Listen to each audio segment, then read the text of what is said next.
Y ahora, un mensaje de bendición con el pastor Víctor Manuel Buitrago. Muy buenas noches para todos. Aquí estamos listos para comenzar nuestro estudio de esta noche. Hoy es en directo, hoy no hay pregrabado, hoy es en directo. Así que alistémonos para ver qué nos tiene el Señor en este momento. Padre, te damos a ti toda honra, toda gloria y toda alabanza. Y te ruego en el precioso nombre de Jesús que tu Espíritu Santo toque nuestras vidas y que tu Espíritu Santo, Señor, nos guíe a toda verdad. Que lo que vamos a tratar en este momento sea de abundante bendición para nosotros, pero sobre todo que sea para que nosotros te glorifiquemos con un corazón más puro, más sincero, más agradecido por todo lo que tú has hecho por nosotros. Gracias en el nombre de Cristo Jesús. Amén. Muy bien, hoy vamos a hablar de la tercera parte de las razones por las cuales Cristo sufrió y murió. Por las cuales Cristo sufrió y murió.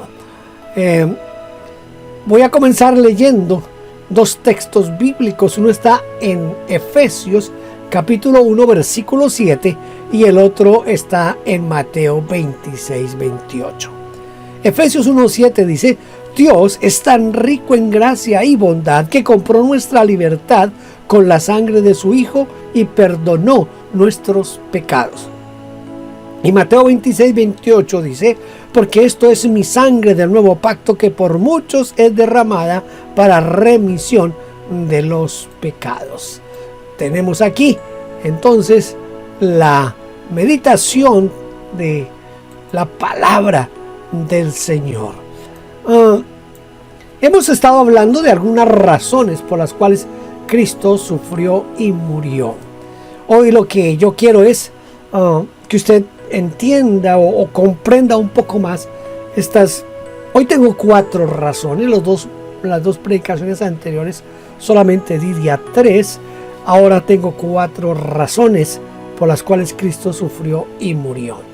La primera razón por la cual Cristo sufrió y murió fue para el perdón de nuestros pecados. El perdón supone gracia y necesita y supone una abundancia muy grande. Es decir, que no se espera que yo pague algo por el ajuste que hay que hacer con Dios. No se espera que yo aporte algo, que yo dé algo. Note esto, la palabra perdonar, la última parte es donar. Perdonar es saldar una cuenta. Saldar una cuenta es abandonar el derecho de compensación. Nosotros a veces no entendemos muy bien esto por una simple y llana razón, y es que nosotros pensamos en lo que nosotros tenemos en nuestra mente acerca de lo que es el perdón, y eso limita que nosotros entendamos bien el perdón de Dios otorgado a través del sufrimiento y de la muerte del Señor Jesucristo. Quiero que veamos en Hechos capítulo 10 versículo 43 que dice: de este dan testimonio todos los profetas que todos los que en él creyeren recibirán perdón de pecados por su nombre. Tremendo lo que está diciendo aquí Pedro en la casa de Cornelio. También quiero leer Isaías 43:25 y dice: yo soy el que borro tus rebeliones por amor de mí mismo, y no me acordaré de tus pecados.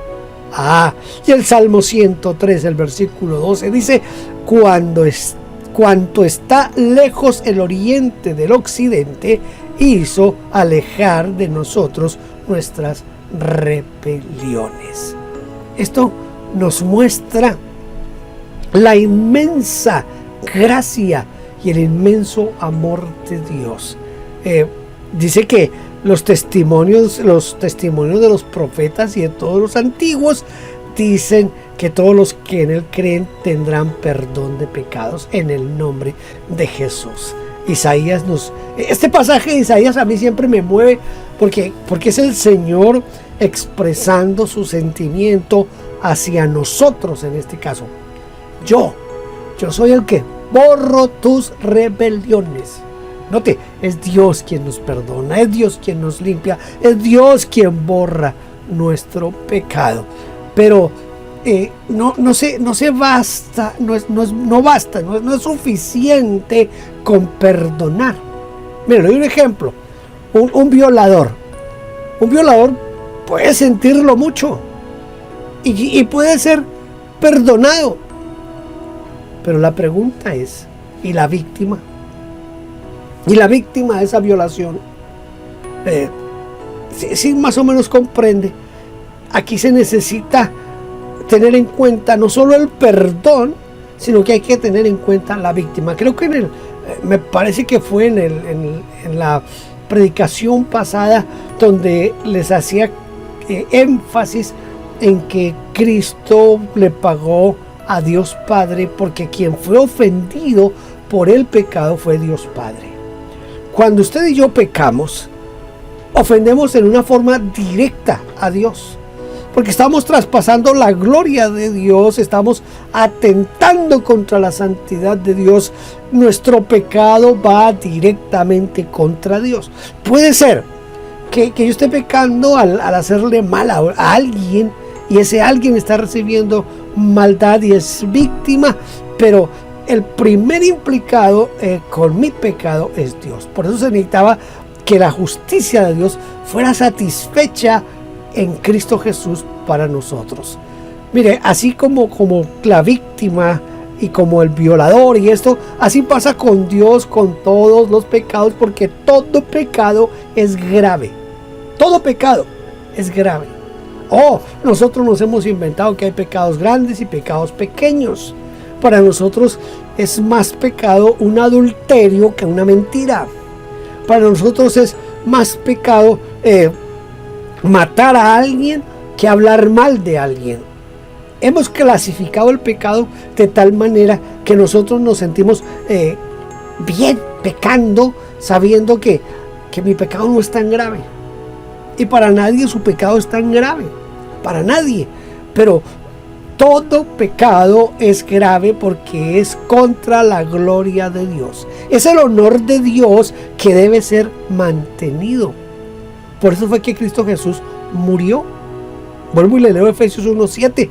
Dios es tan rico en gracia y bondad que compró nuestra libertad con la sangre de su Hijo y perdonó nuestros pecados. No hay una gracia más grande que la de Dios. En segundo lugar, Cristo sufrió y murió para proveer la base de nuestra justificación. Esto suena mucho a teológico, ¿verdad? Esto de la justificación. Pero miren lo que dice Romanos capítulo 5, el versículo 9. Dice, pues mucho más, estando ya justificados en su sangre, por él seremos salvos de la ira. Pero en Romanos 3:24 dice, siendo justificados gratuitamente por su gracia, mediante la redención que es en Cristo Jesús. Y cierro esta parte con Romanos 3:28 que dice, concluimos pues que el hombre es justificado por la fe sin las obras de la ley. El ser justificados y perdonados no es lo mismo. Acabamos de hablar del perdón. Ahora vamos a hablar de la justificación. Ser perdonado entraña que yo soy culpable y que mi pecado no se cuenta. Eso es ser perdonado. Vuelvo y le repito. Entraña que yo soy culpable y que mi pecado no se cuenta. Eso es el perdón. La justificación, ser justificado implica que he sido juzgado y he sido hallado inocente. ¿Ve la diferencia entre perdonar y justificar? Y Cristo sufrió y murió para proveer la base de nuestra justificación. La justificación es un acto legal, es declarar que alguien es justo. El versículo que acabamos de leer nos ayuda a entender un poquito de eso. El veredicto de la justificación no hace justa a la persona. Yo quiero hacer énfasis en esto. Vuelvo y le repito. El veredicto de la justificación no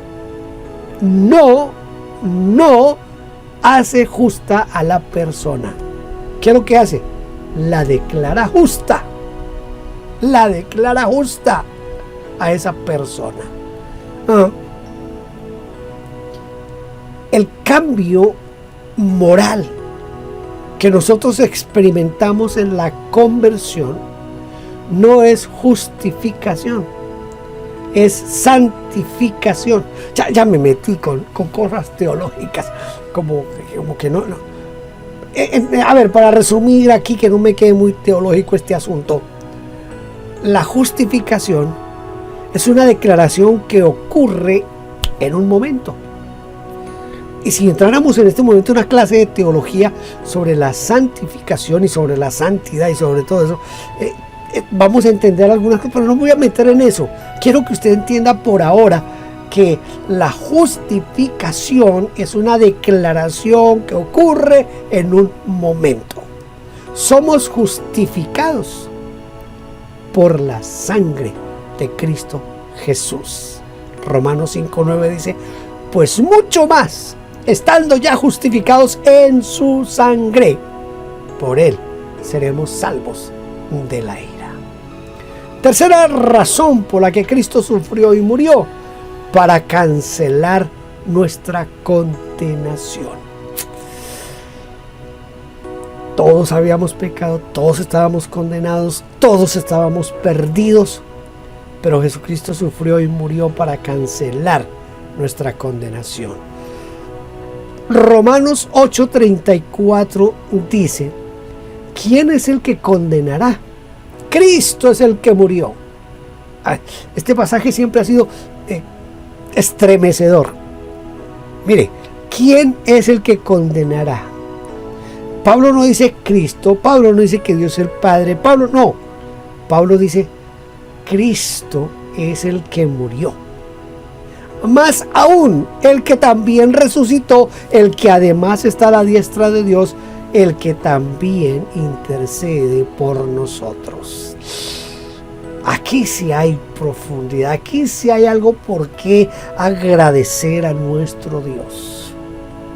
¿Quiere que volvamos a leer Romanos 8:34? Voy a leerlo más despacio. ¿Quién es el que condenará? Cristo es el que murió. Más aún, el que también resucitó, el que además está a la diestra de Dios, el que también intercede por nosotros. La gran conclusión es esta: ninguna condenación hay para los que están en Cristo Jesús. Eso dice Romanos 8:1. Estar en Cristo significa estar en una relación de intimidad con el Señor Jesucristo. Su muerte llega a ser nuestra muerte. Escuche, la muerte de Cristo llega a ser nuestra muerte. Por ende, su perfección es nuestra perfección. La fe no es la base de nuestra aceptación ante Dios. Solo Cristo lo es. Solo Cristo lo es. No es la fe la base de nuestra aceptación. Es solamente Cristo Jesús. Su justicia es contada como nuestra. Y aquí viene uno de esos pasajes que algunos todavía no entienden, no comprenden, porque son pasajes que fueron escritos a los hermanos de Galacia.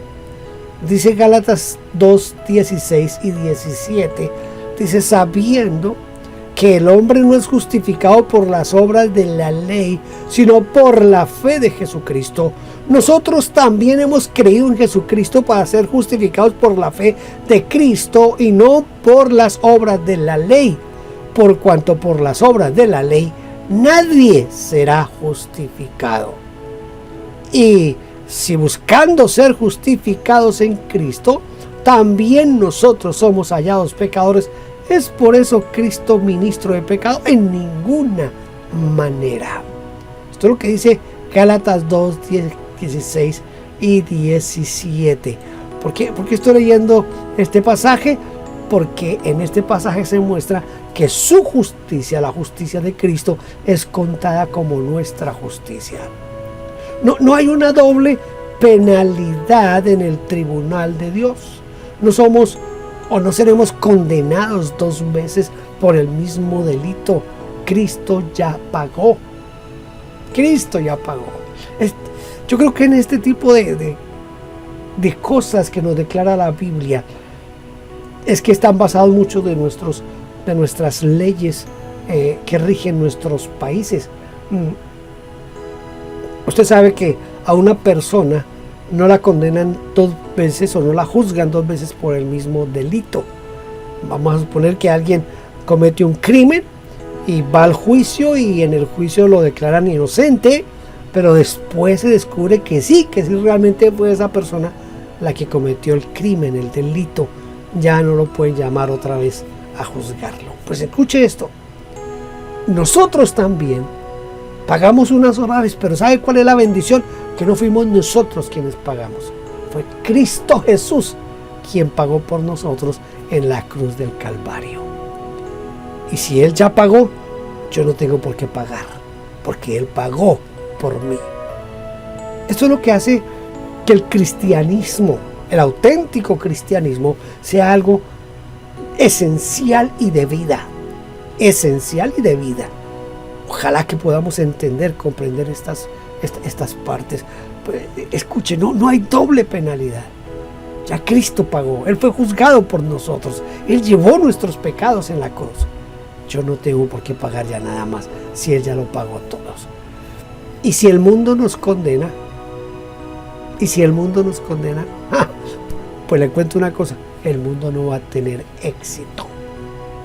Y no va a tener éxito por lo que nos dice Romanos capítulo 8, versículos 33 y 37. Dicen, ¿quién acusará a los escogidos de Dios? Dios es el que justifica. El 37 dice, antes en todas estas cosas somos más que vencedores por medio de aquel que nos amó. Antes en todas estas cosas. No hay manera en que el mundo nos juzgue, y si nos juzga no tendrá éxito. Si otros nos rechazan, Cristo y Dios el Padre nos aceptan. Si otros nos odian, el Padre nos amó de tal manera que entregó a su Hijo, y Cristo nos amó de tal manera que entregó su vida por nosotros.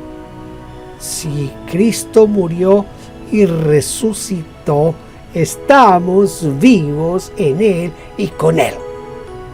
Y recuerda lo que dice Pablo en la primera carta a los Corintios 15. Él dice, y si Cristo no resucitó, vana es nuestra fe, estamos perdiendo el tiempo.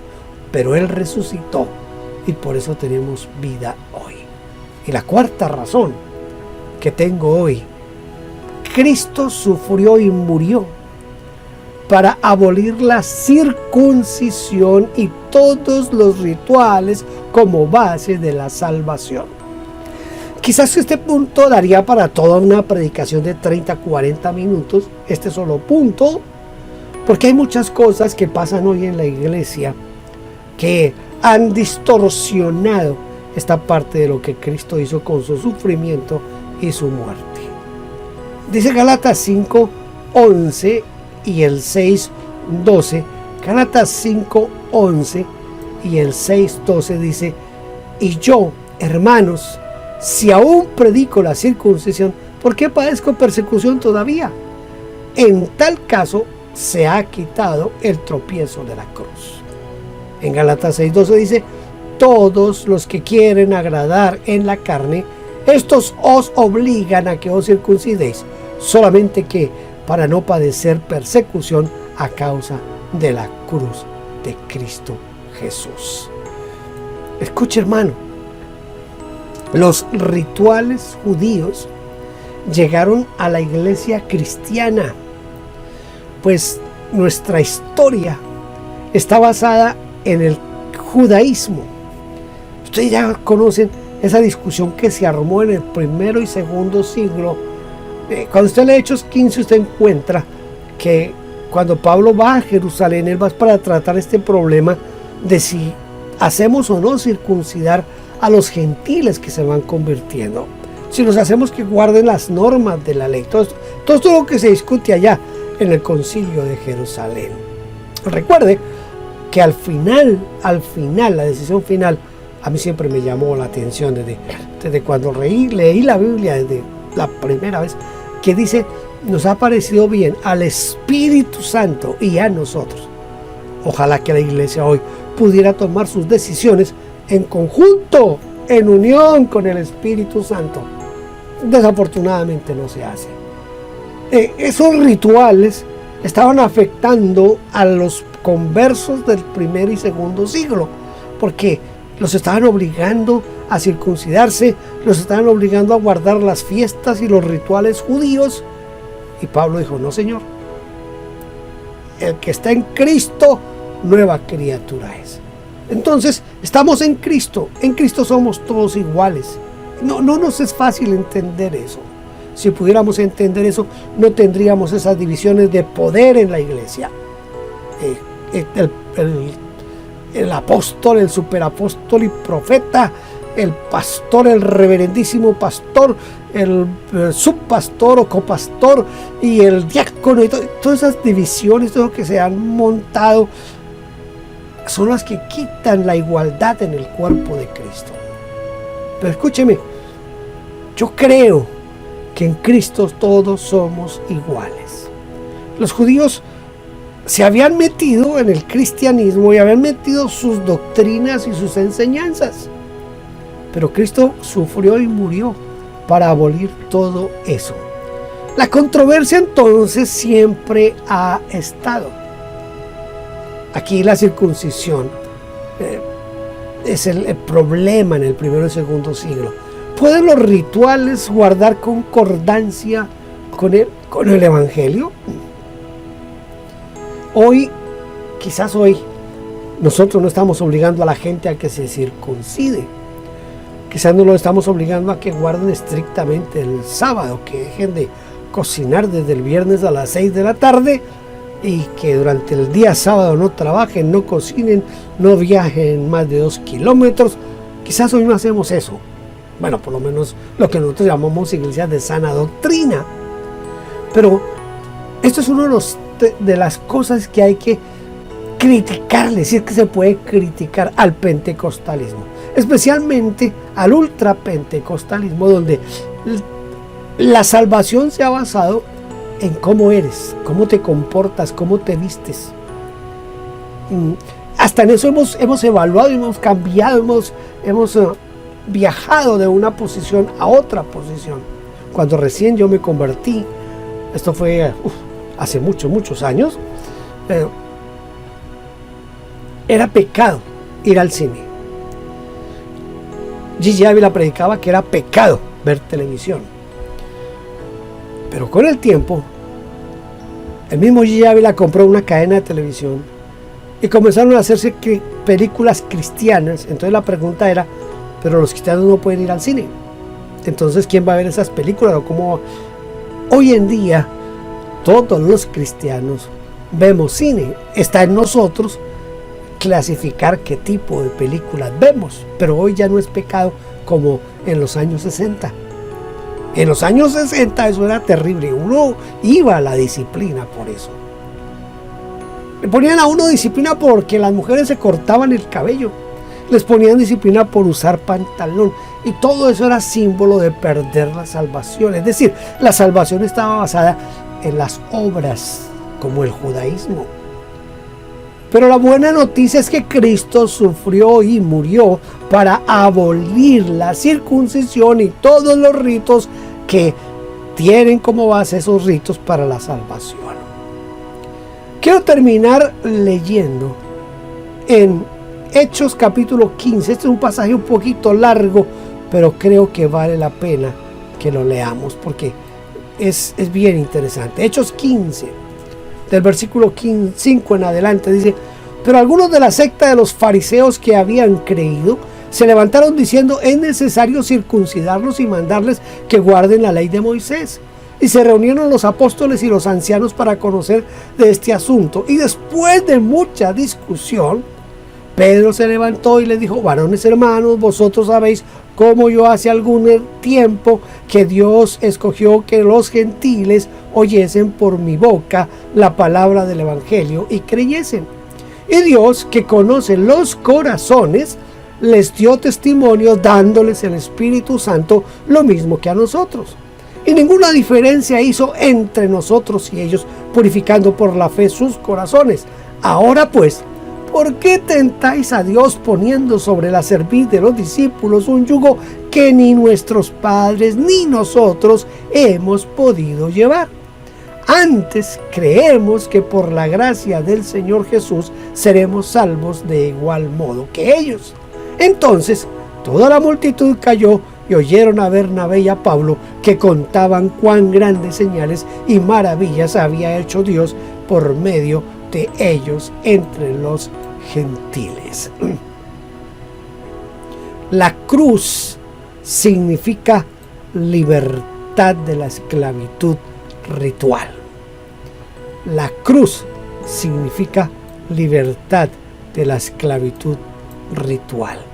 Esto es bien importante para nosotros y ojalá que nosotros podamos entenderlo para que Dios sea glorificado en nuestras vidas.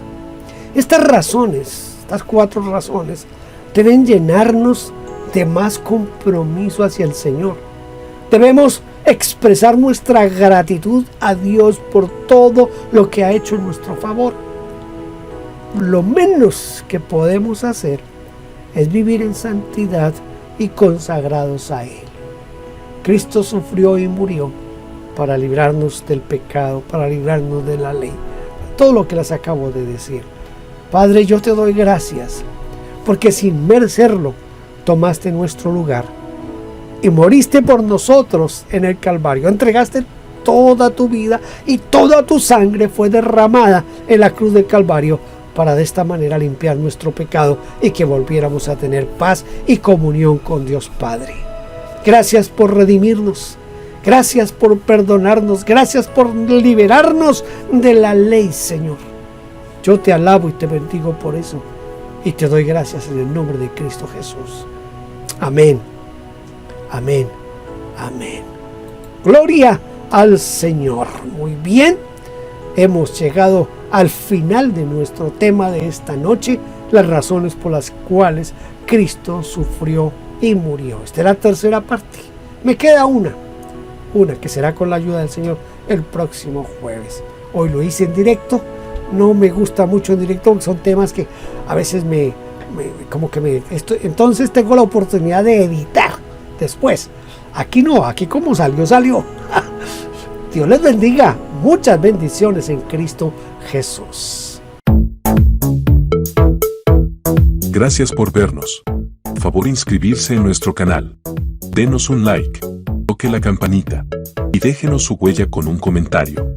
Bendiciones.